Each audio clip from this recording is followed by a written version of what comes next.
This is the chapter reading for Lingering Spirits by Nikki, Lynn, Barrett. Prologue. And so it begins. The familiar and unwanted feeling slams me in the middle of the day as I'm waiting tables. Here I stand, my pen and pad in hand, taking down orders when the prickly sensation creeps up on me. I know it's either going to be a vision or a connection, but more often than not, it's the markings of a premonition. I won't know right away. I never do at first. I just have to wait for all to materialize to know what I'm dealing with. The waiting part is hard, because both a connection or a premonition will take a toll on me more emotionally than anything.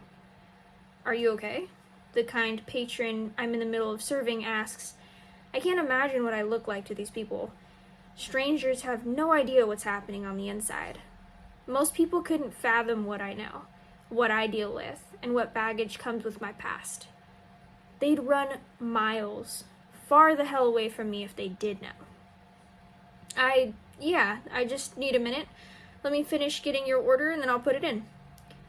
I'm fighting it hard today. Damn, I hate when these hit in the middle of work.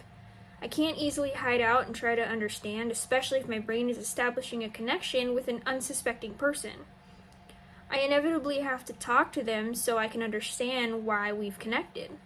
It's always for a reason.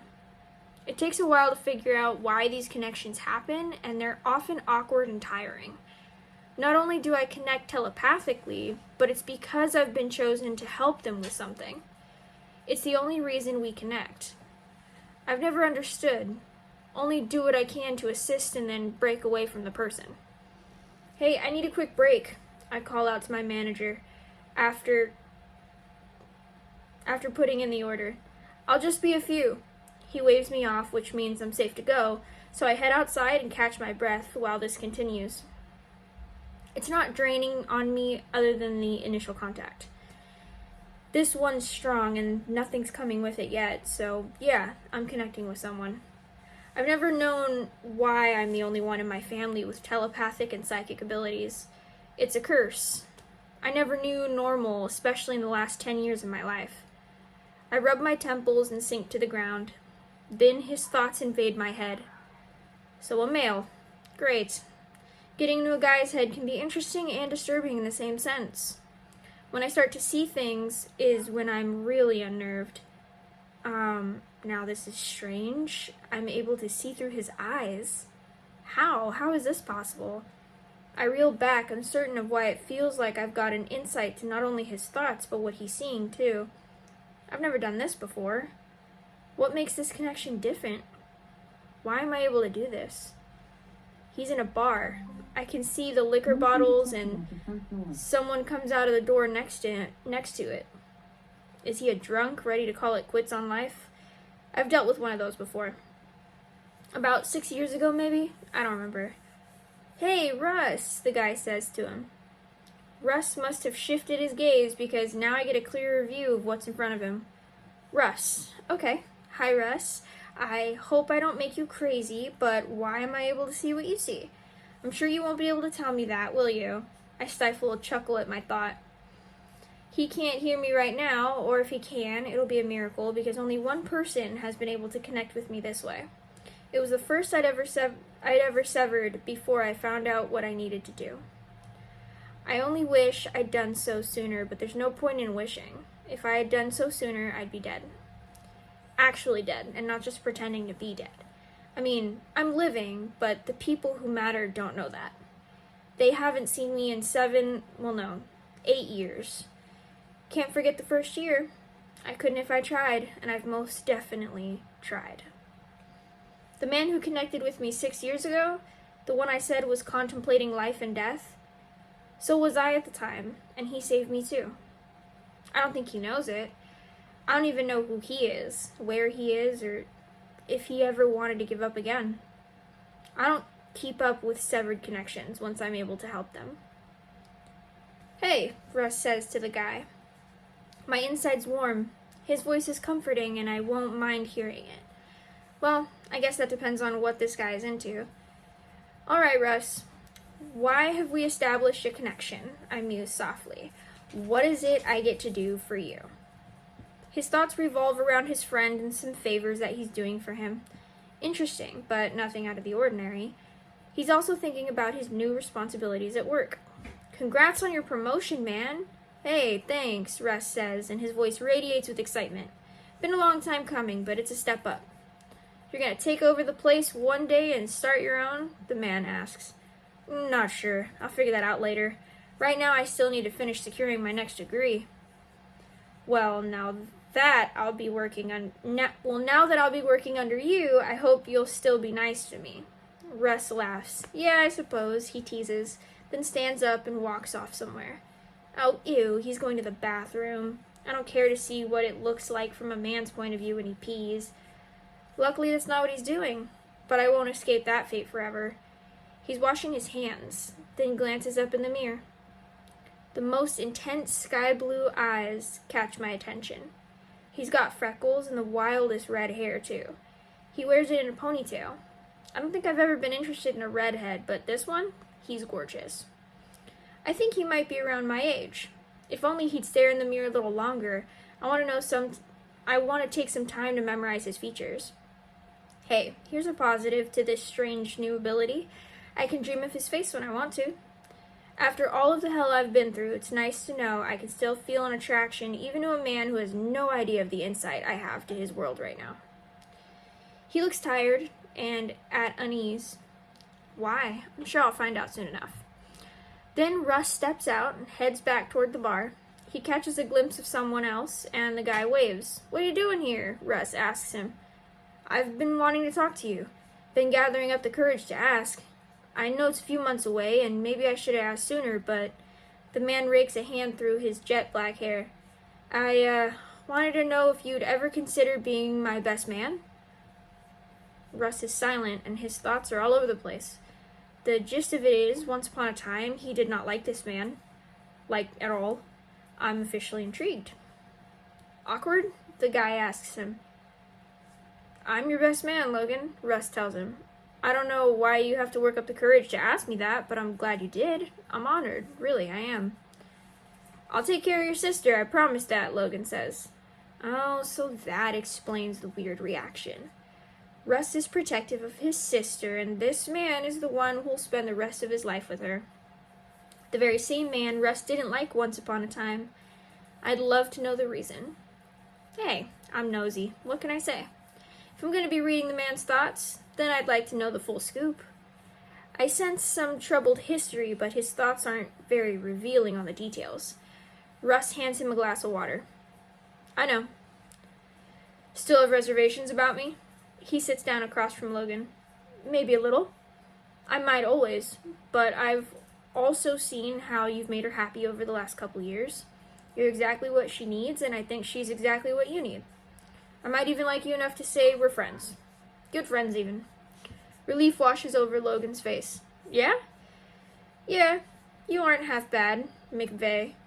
They fist bump. Neither are you, McCready. Russ and Logan share a laugh. I can't believe she's going from one Mick beginning last name to another, Russ says. I can't believe she's marrying me and even taking my name, Logan exclaims. I haven't forgotten how it all began, man. I know we both think and often about how we ended up together. Still learning how to forgive myself for the shit I'd done. I never believed I'd see the day where I'd even think I'd get along with you, Russ admits. And now you're gonna be my brother-in-law. All I know is you're one of us now, and I'm actually happy about it. You don't know how much I needed to hear that. Your parents were wary at first. I still don't know how they feel. I'm glad I've got another member of Angel's family on my side. I also have more insight than they do, Russ says. That helps. There's that, Logan replies with a nervous chuckle. Only a handful of people know she wound up in another body. This is said in a hushed tone, and I'm officially more intrigued. I knew there was a story here, but Russ's sister in someone else's body? If I wasn't listening in on this conversation because of what I can do, it would be a different story. So there are more strange abilities out there than just what I can do. Should have figured that, but I've never really encountered it before either. Does Russ have some kind of paranormal ability? Will mine inevitably aid him with his somehow? I love this bonding moment between two of the most important guys in a girl's life. I can sense Russ is very close with his sister, and whatever happened with Logan in the past was bad, but they're working it through. Every connection I get is different. The people are diverse. Some I never want to think about again, but this guy, he's got a good soul, a sweetheart. I think I'm going to like getting into his head. I don't even mind seeing the world through his eyes, at least so far. I need to dig deeper and figure out why this is happening. Is it Russ's ability? If he knows of my connection yet, he sure hasn't acted on it. No thoughts, no questions. So he still can't read my thoughts. Can't tell I'm here. I mean, that's a good thing, but I just wonder what else will be different about this. About him. About us. There's a disturbance somewhere in the bar and Russ jumps to attention. I gotta handle this, he says with a frustrated growl. Damn drunks. Before he turns away, I catch a glimpse of Logan's face. He looks a little deflated and upset. So maybe at one time he was one of those damn drunks? His reaction makes me curious. Russ strides toward the commotion, two guys brawling. The prickle of the premonition begins, and before I can think about it, I make my voice heard. Be careful, you're gonna get a black eye. Not how I wanted to make myself known to Russ yet, but I don't want him hurt. A black eye is all I see. But I never get every single part of the premonition right. It's just a glimpse. I can't tell what Russ's reaction is, but I sense he's surprised and weirded out by my voice. Can't blame him. My name is being called and I know I have to go, but I can't right now. So I get up and run behind the dumpsters so that I have a few more minutes to make sure Russ is going to be okay. Sure enough, the sucker punch comes flying and Russ reels back, falling to the floor. Son of a... Whoa! Logan comes out of nowhere and assists, plus several other guys come in and pull the fighters apart. You took a good beating there. Yeah, I noticed that already, Russ mutters. He must have had one hand over his eye because I don't have as good of a view. Internally, he's thinking. Okay, now I have a female conscious voice yelling at me. Interesting. Hope she's hot. I can picture her. Totally hot. A face I can get off to. I'll let him think that for now, but inevitably, he'll learn that I'm much more than that. I've been in his head for 24 hours now. Russ definitely leads an interesting life. He's not just a guy who apparently got a management promotion at a bar. He's also a doting honorary uncle to a little girl with extraordinary gifts. She sees ghosts.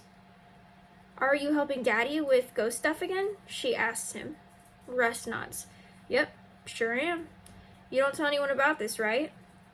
Ghost stuff. Yep, more intrigued. We're getting somewhere now, I think. Does Russ see ghosts? Talks to them? No, I don't tell anyone. Not about me, not about Daddy, and not about you helping. He tickles her sides. That's good. Not everyone would understand what we do. But you don't see them like me and Daddy. Oh, interesting. No, I just help because your dad sometimes gets overwhelmed, Russ tells her. And I love all of you so much, I want to lighten up the load. That's because you're the best. The sweet kid hugs him. I don't think she's any older than 5. Some of these ghosts have been mean lately. He picks her up and sits her on his lap. Yeah, your dad says the same thing. Oh, there you are. A woman enters the room. Russ's gaze immediately lands on her and I feel like it's way too long. Russ, I didn't know you were here. Just doing ghostly duties for your husband, he says, never shifting his gaze from her. His thoughts revolve around what could have been. Something about this feels off. Dude, if this is your friend's wife, stop looking at her. Nope, this doesn't bode well with me. It's to the point I actually say something which I wish I didn't. Enough with watching her. That seems to jar him out of it. He shakes his head. Whoa, you again? Why is my conscience being a bitch with a female voice? Ouch. So that's how he sees me. I mean, I guess I can't blame him. He doesn't know who I am or what I do. You alright? The woman inquires. Yeah, just weird stuff, Russ mutters, but he doesn't look at her again. I guess I'd better get going. He sets the little girl down and stands. His thoughts break me apart. and I feel ever so guilty for saying anything. I thought I put her and all of that behind me. Why is my conscience freaking out about it again? Damn it, Russ grunts. I didn't mean to butt in on something I know nothing of. Why did I make my voice known to him that way? What do his words mean? More than ever, I need to know who Russ is, what he does, and what's going to come out of our connection.